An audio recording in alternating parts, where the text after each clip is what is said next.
చిన్న పిల్లలు సైతం తినే పల్లీ లడ్డు ఎలా చేసుకోవాలో ఈ వీడియోలో చూసేద్దాం. చాలా అంటే చాలా సాఫ్ట్‌గా ఉంటాయి ఈ లడ్డు. పిల్లల నుంచి ముసలి వాళ్ళ వరకు ఎవరైనా సరే ఈజీగా తినగలరు. నార్మల్‌గా పల్లీ లడ్డు అంటే కొంచెం గట్టిగా ఉంటాయి. చిన్న పిల్లలైతే అస్సలు తినలేరనమాట. సో, పళ్ళు కూడా పాడైపోయే ఛాన్సెస్ ఉంటాయి. సో, అలా కాకుండా ఈరోజు మెత్తటి పల్లీ లడ్డు ఎలా చేసుకోవాలో ఈ వీడియోలో చూపిస్తాను. ఎక్కడ స్కిప్ చేయకుండా చూడండి. అప్పుడే మీకు అర్థమైద్ది. సో, ప్రాసెస్‌లోకి వెళ్ళిపోదాం. ఫస్ట్ ఒక కప్పు పల్లీలు కడాయిలో వేసుకొని మంచిగా రోస్ట్ చేసుకోండి. పల్లీలు ఎంత మంచిగా రోస్ట్ చేసుకుంటే లడ్డు టేస్ట్ అనేది అంత బాగుండిద్దనమాట. టేస్ట్ మొత్తం మనం పల్లీలు ఫ్రై చేసే దాంట్లోనే ఉండిద్ది. సో, అందుకనే పల్లీలు మంచిగా ఫ్రై చేసుకోండి. దీనికి కరెక్ట్‌గా ఒక 5 మినిట్స్ అయితే ఈజీగా పట్టిద్ది. లో ఫ్లేమ్‌లోనే ఫ్రై చేసుకోవాలి. మీడియం టు హై ఫ్లేమ్ పెడితే పైన మాడిపోయినట్టుంటాయి. లోపల పల్లి అయితే పచ్చి పచ్చిగా ఉండిద్ది. సో, అందుకనే లో ఫ్లేమ్‌లో ఒక 5 మినిట్స్ కంటిన్యూస్‌గా ఇలా తిప్పుతూ మంచిగా ఫ్రై చేసుకోవాలి. ఆల్మోస్ట్ అన్నీ ఇలా పల్లీలన్నీ చిట్లుతాయన్నమాట. ఇలా చిట్లాయి అంటే కరెక్ట్‌గా ఫ్రై అయినట్టు. సో, ఇప్పుడు ఒకసారి చెక్ చేసుకోండి. వేడి మీదే పొట్టు ఇలా ఈజీగా వచ్చిద్దనమాట. వేళ్ళ సందులో పెట్టి నలిపితే. సో, ఇప్పుడు స్టవ్ ఆఫ్ చేసుకొని వీటిని వేరే ప్లేట్లోకి ట్రాన్స్ఫర్ చేసేసుకోండి.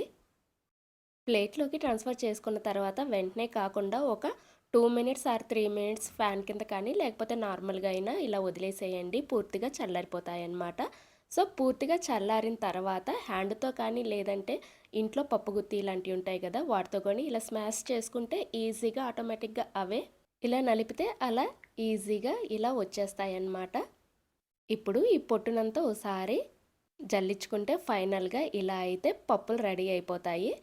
ఇలా పొట్టు తీసిన పల్లీల్ని పక్కన పెట్టేసుకోండి. నెక్స్ట్ వేరొక ప్లేట్ తీసుకొని ఇందులోకి కొంచెం నెయ్యి కానీ లేదంటే నూనె కానీ యాడ్ చేసుకొని ప్లేట్ మొత్తం స్ప్రెడ్ చేసేసుకోండి. అన్నీ హడావిడి కాకుండా మంచిగా పల్లీలు ఫ్రై అయిన తర్వాత ఇలా ప్లేట్కి ఆయిల్ రాసుకొని పక్కన పెట్టేసుకోండి. నేనైతే ఆయిల్ రాసుకున్నాను. ఇలా అన్నీ రెడీ చేసి పెట్టుకున్న తర్వాత ఇప్పుడు మెయిన్ పాకం పట్టే ప్రాసెస్ అన్నమాట.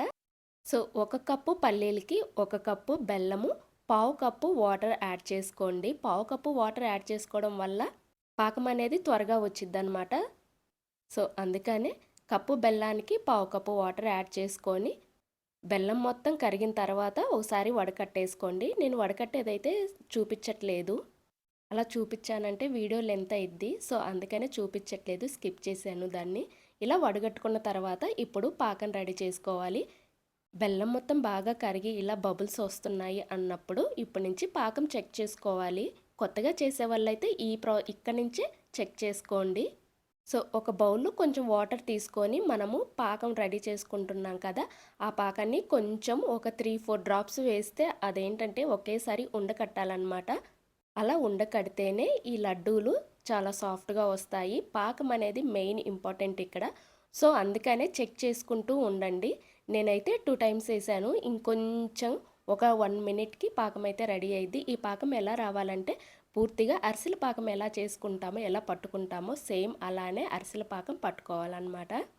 చూసారు కదా, వాటర్లో వేయగానే ఇలా పాకం అనేది పక్కకు పోకుండా ఇలా బాల్ లాగా వచ్చిద్దనమాట చేతికి తీసుకుంటే. సో, పాకం అనేది ఇప్పుడు కరెక్ట్గా రెడీ అయిపోయింది.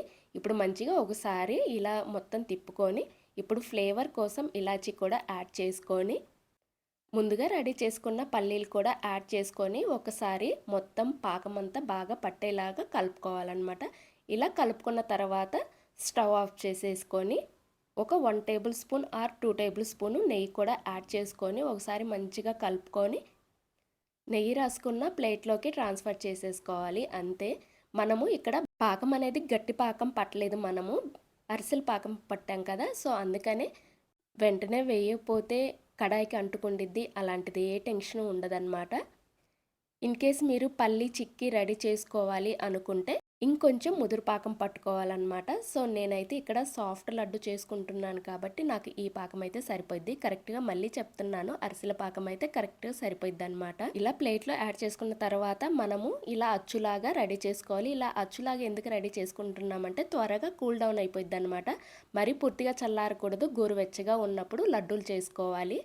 లేదు మాకు పల్లి లడ్డు ఇష్టం లేదు అనుకుంటే పూర్తిగా చల్లారిచ్చిన తర్వాత ఈజీగా ప్లేట్ నుంచి ఆటోమేటిక్గా అదే మనం ఇలా ప్రెస్ చేయగానే ఈజీగా రిమూవ్ అయిద్దనమాట పప్పు చెక్క అయితే. సో నేనైతే ఈడ పప్పు చెక్క చేయట్లేదు, పల్లీ లడ్డు చేస్తున్నాను కాబట్టి గోరువెచ్చగా ఉన్నప్పుడే చేతికి ఆయిల్ రాసుకొని ఇలా మనకి నచ్చిన సైజులో పల్లీ లడ్డు చుట్టుకోవడమే. మా పిల్లలు పల్లీ లడ్డు ఎప్పుడైనా చేయమన్నప్పుడైతే నేను ఈ ప్రాసెస్లోనే చేస్తాను. వాళ్ళు చాలా ఇష్టంగా తింటారు. ఇలా చేయడం వల్ల పంటికి అంటుకోదనమాట. ఇలా నోట్లో పెట్టుకోగానే అలా కరిగిపోద్ది. చాలా అంటే చాలా సాఫ్ట్గా ఉండిద్ది. పిల్లలనే కాదు, ముసలి వాళ్ళైనా సరే ఈజీగా తినగలరు. నేను ఎప్పుడు పల్లీ లడ్డు చేసినా ఈ ప్రాసెస్లోనే చేస్తాను. పిల్లలకు కూడా ఇలానే ఇష్టం అనమాట. సో పిల్లలు నిన్న అడిగారు, సో అందుకనే ఈరోజు చేస్తున్నాను. ఎక్కువ క్వాంటిటీ ఏం చేయను, కొంచెం తక్కువగానే చేస్తాను. ఎందుకంటే అప్పటికప్పుడు ఫ్రెష్గా చేస్తాను ఏదైనా సరే. ఇంకెందుకు లేటు, పళ్ళు గట్టిగా లేని వాళ్ళు ఇలా సాఫ్ట్గా లడ్డు తినాలి పల్లీ లడ్డు అనుకుంటే ఈ ప్రాసెస్లో ఖచ్చితంగా ట్రై చేయండి, మీకు ఖచ్చితంగా నచ్చిద్ది. సో పాకం అనేది మెయిన్ ఇంపార్టెంట్ అనమాట. అరిసెల పాకం ఎలా పట్టుకుంటామో అలానే ఈ పాకం కూడా పట్టుకోవాలి. మళ్ళీ మళ్ళీ చెప్తున్నాను, వాటర్లో వేయగానే ఉండలాగా ఫామ్ అవ్వాలన్నమాట. అప్పుడు కరెక్ట్గా పాకం వచ్చినట్టు. సో ఫైనల్గా పల్లీ లడ్డూలు ఇలా చేసుకొని స్టోర్ చేసుకుంటే చాలు, ఎన్ని రోజులైనా స్టోర్ ఉంటాయి. ఇన్ కేస్ మీరు కేజీ చేసే వాళ్ళైతే ఇదే మెజర్మెంట్స్ అనమాట. కేజీ పప్పుకి కేజీ బెల్లం అయితే కరెక్ట్గా సరిపోయిద్ది.